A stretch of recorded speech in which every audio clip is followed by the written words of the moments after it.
herbalist. And have his birth chart done, Okay. astrology, Yeah. and see when you get that done, see if you can send it to me.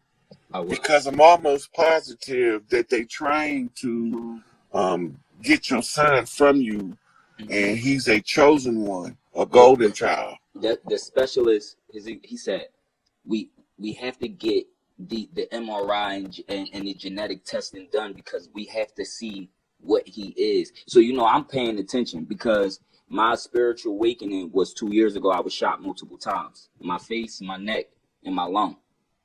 They couldn't tell me I got a bar in my neck.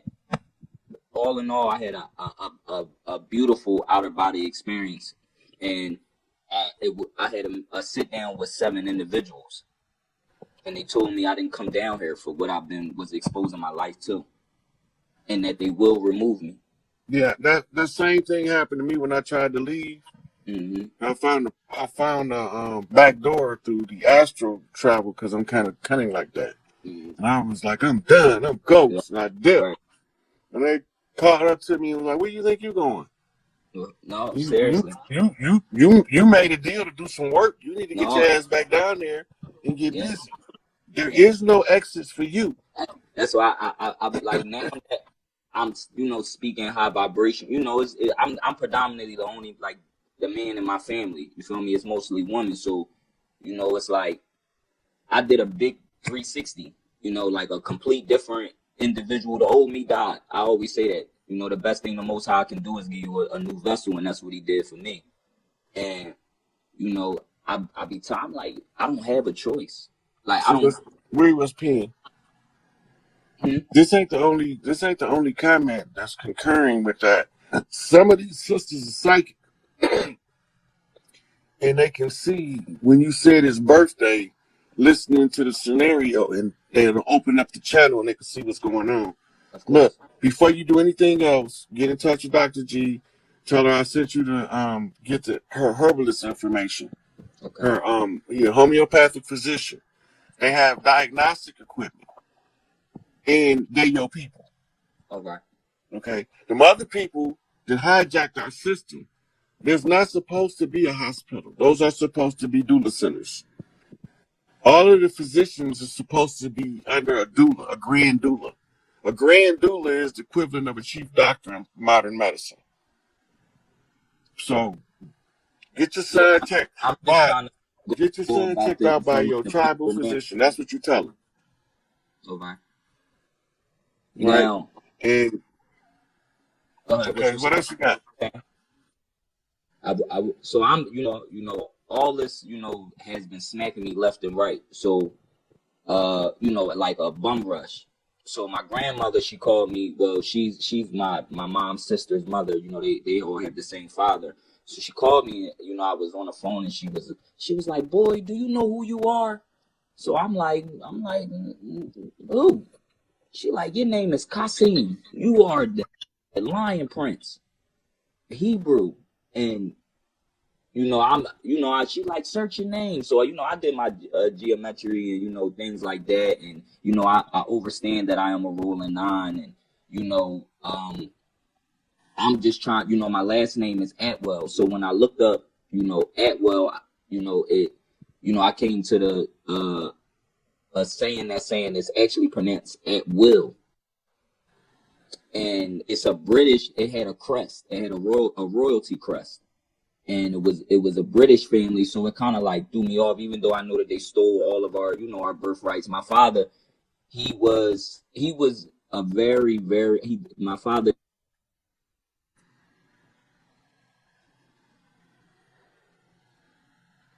transcended when I was 2 to a motorcycle accident.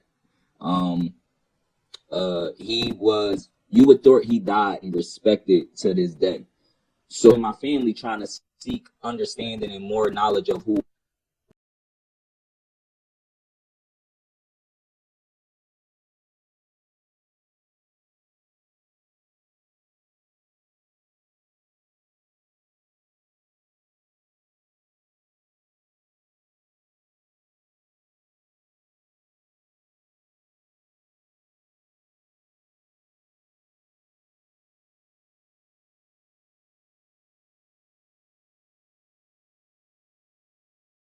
beginning of that recovery is the first thing we got to understand is they weaponized our trauma against us.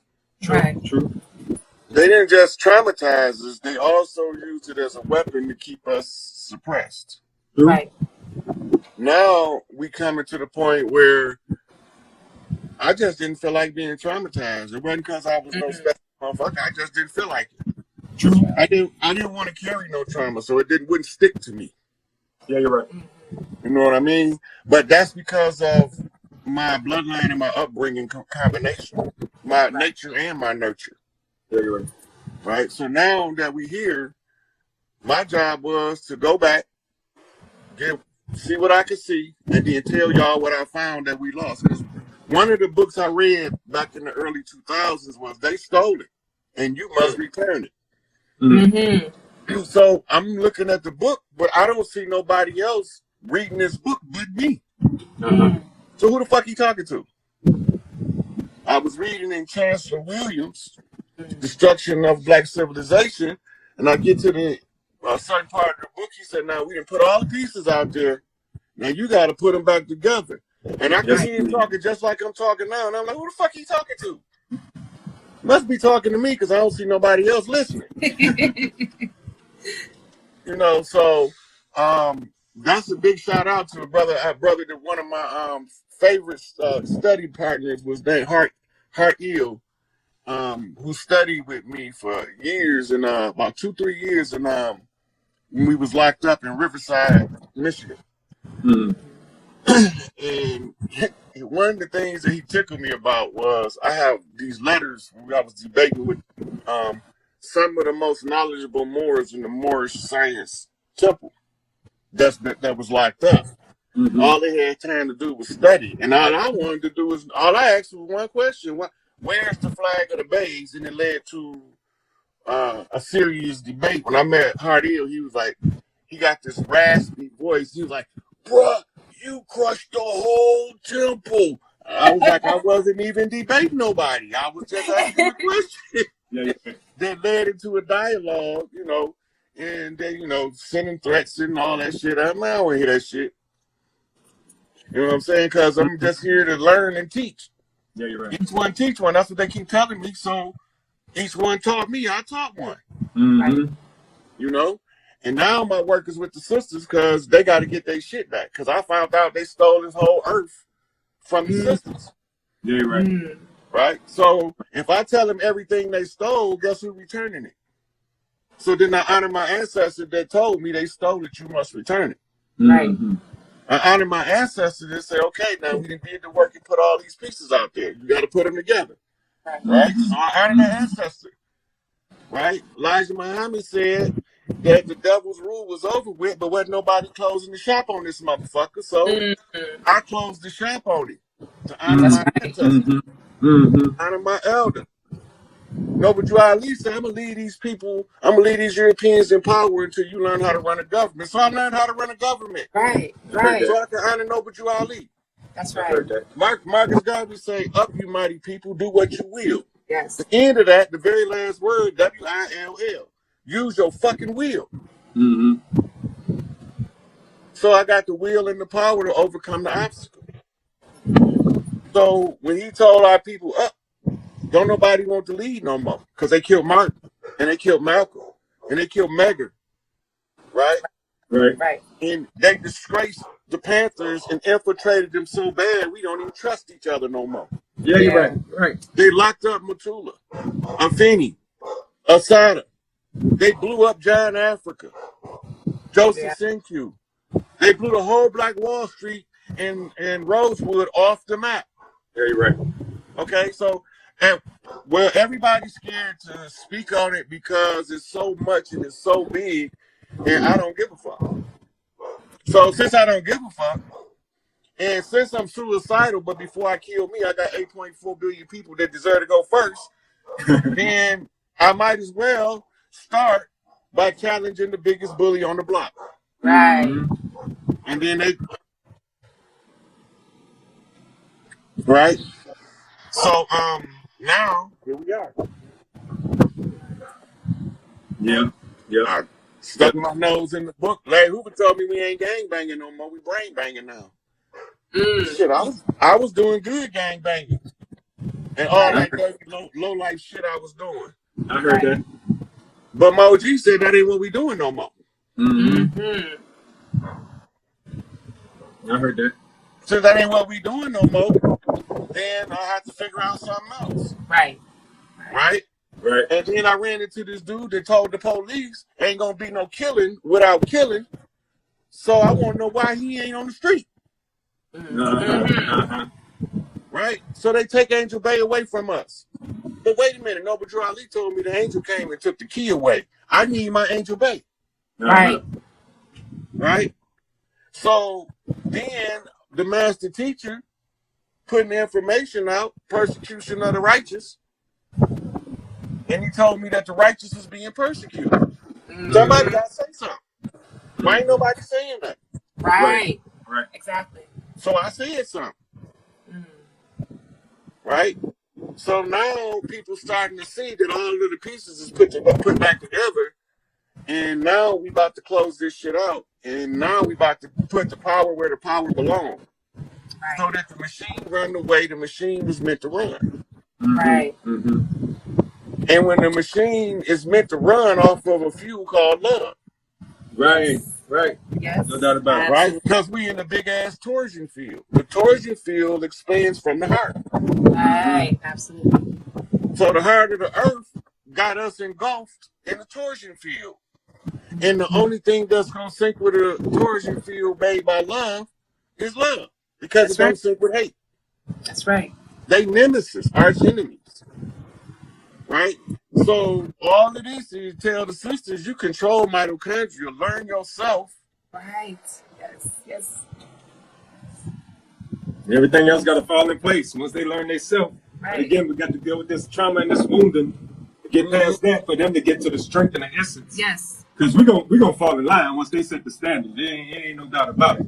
You know, the men, the real men, gonna fall in line to meet that queen standard.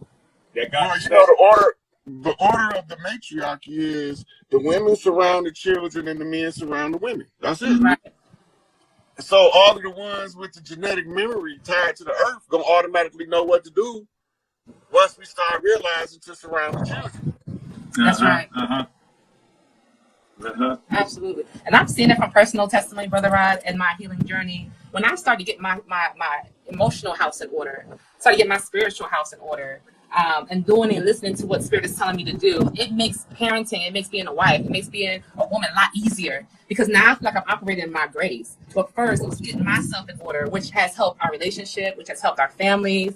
But I realized that I'm like, wait a minute. You know, I come from matriarch in general. But, you know, being in the West for so long, some of the ways I've taken on have been more patriarchal. But when I start to really get into this thing and set my energy in order, I realized that my money was better. My rest was better. My mind was better. My emotions were in order. I didn't have PMS. I didn't have any of those things. My health, everything was amazing. But Spirit said, no, it starts with you. You are the one to set sort of like a spiritual energetic vibration for your family in a way. And I know that once I take responsibility for myself and I start taking responsibility for how I feel, knowing that I have the power to reach my highest self, that's when everything within me and outside of me started to change. And I just wanted to say that for those who are listening, the women, you know, it's a responsibility, yes. And does it seem sometimes unfair or whatever, but it's the work that we must do. Because a lot hinges upon how we vibrate. And I've noticed personally when I got more aligned with myself, magic. When I say magic, I mean magic. Things we can't even describe. Man, that has happened. what we're sitting at right now is directly because of magic. Magic, pure magic. If you know our backstory from a year ago, from Ida destroying our home, destroying our business, everything, and us taking a leap of faith together and letting God and the divine guide us from what happened to where we lost everything except for the clothes we walk with, to sit out for about a week thinking we was going back home. I'm still wearing them same clothes now, but where we live, our day-to-day existence, it's amazing, bruh. I mean, it's something you'd have to see to believe for yourself. You heard me? Right. Oh, I know. So for real, like, I mean, we couldn't. It's more than we could have fathomed and asked for ourselves. More. But because we took that step in love and trusting in the divine, bro, I can't even put it into words. You know what I'm saying? But it takes courage. Courage. It's like all these youngsters running around with these things on them. No, that ain't no courage. Courage is to say, my brother, whatever it is we're arguing about, we're beyond that right now. You dig what I'm saying? We got bigger fish to fry, whatever. Right. For lack of a better word, fuck this corner, fuck this block. We got to come together, and I love you. We're going through the same struggle, you know. But that's the real men that's gonna come forward. You know, like we talk about healing ourselves. That's a brother gonna pop up and tell me, "Oh, a real man don't care nothing about that." What you mean? How you gonna be at your best to do what you need to do for your people, to think clear, to be there for your woman and your children, if you don't heal yourself first? Otherwise, you're passing it all on to them. And what's it doing? Another cycle that's got to be perpetuated, right? Right. So my struggle and my thing now, and I don't even want to qualify it as a struggle because that's making it harder when I say that word. But when I see my brother, I love you. You heard me? I ain't got nothing to prove no more. I'm still here and breathing. That's proof enough. I'm 56 years old. Everything I got is on gravy. You know, I ain't never been scared to die. I just don't want to die for bullshit. I want to go for a reason if I'm going, you hear me? You know, it's for my loved ones. It's for a cause. It ain't just on no stupid. And that's why I'm still here. I feel to believe, you know. But the real struggle and the real thing right now is for us to open up our heart so we can tilt this thing. We don't need everybody. We just need to tilt the balance. Right. We just need to tilt the balance. And that's the work. Yeah. So it's a lot of, like, you got a lot of detractors and naysayers. Big Mama say if you don't got no opposition, you ain't going in the right direction. That's right. Mm-hmm. So the one thing about it is, there, like, for instance, people are saying I don't got no receipts. There's been a sister, I did not know she was doing this until today. She been downloading my videos, collecting all my references, and she opened the Patreon channel where you can go through the references. This ain't nothing that I'm reading from notes. When I be talking, you should be able to know I'm coming off top. Right. So I mean, I gotta actually know this shit. Right. That's what blew my mind when I first, because I got all these disparate pieces, and bro, you just start tying them up together. You heard me? And I'm like, damn. Until you start putting them together, they're just pieces out there in the wind. You know, when you're taking so much information, but you that's why I said thank you, because you put my mind at ease in so many different ways. When I was talking about Taj teaching us civics, right? If you got the blood and the rights to be pretender to the throne, all you need to know then is the rights, meaning the how to. How do you do it? I did it because I was paying attention. So when people say what they say, and Mama said, baby, they talked about Jesus. So what? In other words, they talked about me. What the fuck make you think they ain't gonna talk about you? Yeah, you're right. That's right. Right? So I'm just thinking to myself, you talked about my mama and didn't get your ass beat. You was lucky. Right. You must have caught her when she was aged in age. Right. You know? But I don't have to worry about the ones that's paying attention. It's the ones who think they paying attention, but they got an ulterior motive and agenda. Right. The ones paying attention, they don't have. I ain't asking nobody to follow me no more. I'm giving out free information. That's all I'm doing. Right. Free information. I learned this shit. Now I'm giving back what I learned. My brothers and sisters, my oldest brother, and my sister right under me bought me thousands of dollars worth of books while I was locked up. I learned a whole bunch of shit. Mm-hmm. My father said, you should be a motivational speaker. I said, Pops, I can't do that. He said, why? I said, because I don't give a fuck if a motherfucker motivated or not. Yes, indeed. Right? I heard that. I'm just trying to make my own way, my way. Somebody gonna have a problem with it somewhere. That's right. Mm-hmm. If somebody don't got a problem with it, then I'm doing something wrong. Right. If somebody ain't looking for a way to tear me down and discredit me for free information, that ain't never did one cross reference with nothing I said. Right. They never pulled one of the receipts. Right? I bet you anybody in the Nation of Islam will go right over to Young Elder Tate and say, this is the Yakub story unraveled for you. This is what the messenger was talking about. This is where all of the pieces are scattered and why you can put the story together now. Right. So, they come over there and they be like, why y'all listen to that guy? But they don't stop listening. Right. That part.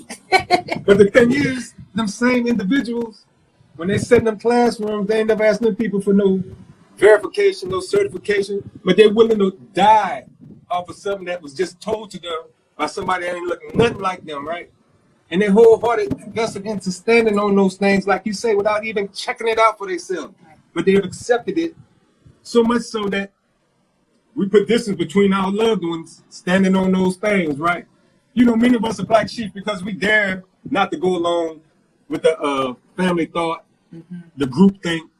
We black sheep because of that, because it unnerves the people that so-called love us, right? They don't know what to do with you.